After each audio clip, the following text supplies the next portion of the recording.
Sharon, Keith, nice to see you both again.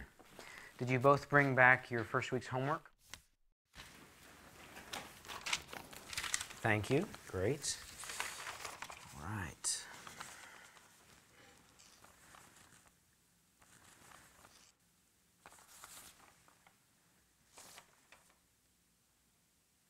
Okay.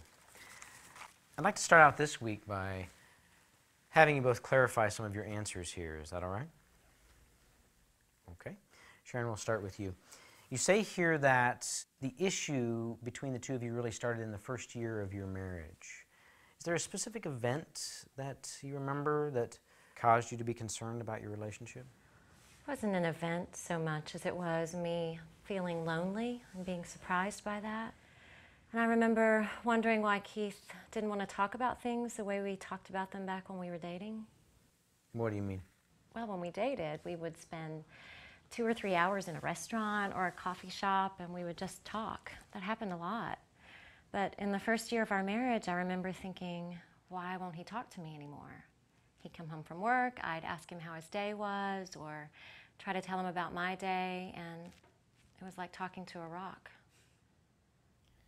I talked. You grunted. Rocks grunt. See, this is so typical right here. This hypersensitivity and the exaggeration and the blame. Why don't you do this? If you could just do this. I'm always the problem. If we could just fix me. Well, you know what?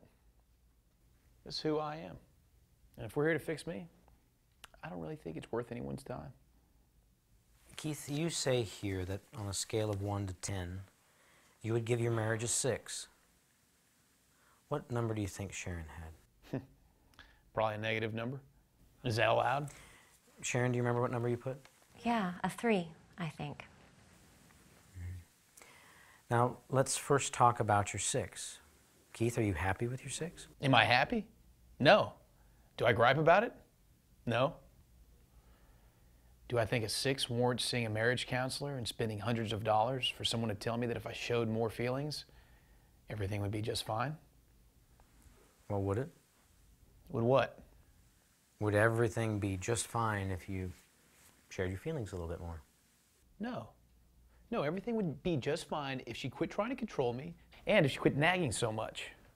And if we had sex more than 9 times a year. Whoa, now who's exaggerating? Oh, that is not an exaggeration.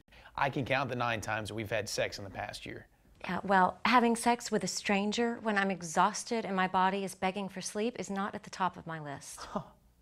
9 times. 9 times.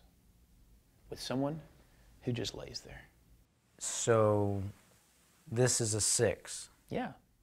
You know, I've learned to adjust. It is what it is. Same old, same old. That's how it is. All right. I'll tell you what I'm going to do. I'm going to cut to the chase. I'm going to tell you what the problem is with your marriage, and when I'm done, we'll decide if it's worth you guys coming back again next week. Sound fair? Yeah. You've only heard the tip of the iceberg. Sharon, I've been talking to couples for 14 years. There's some very common patterns here. I'm going to start with you. You ready? Yep.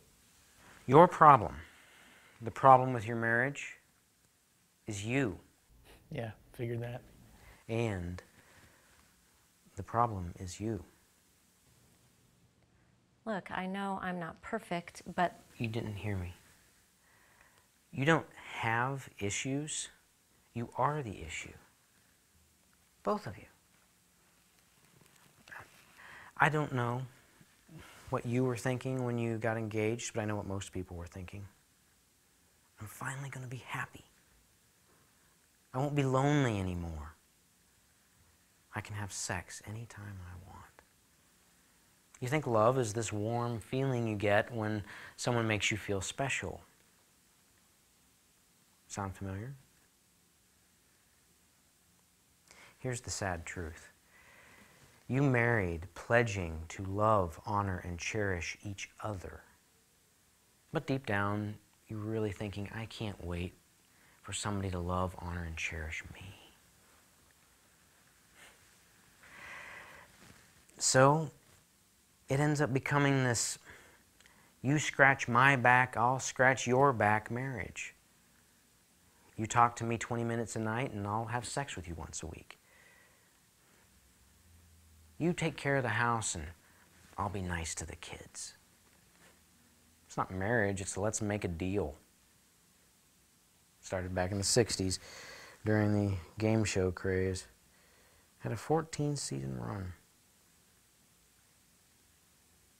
Do you want a 14-season run?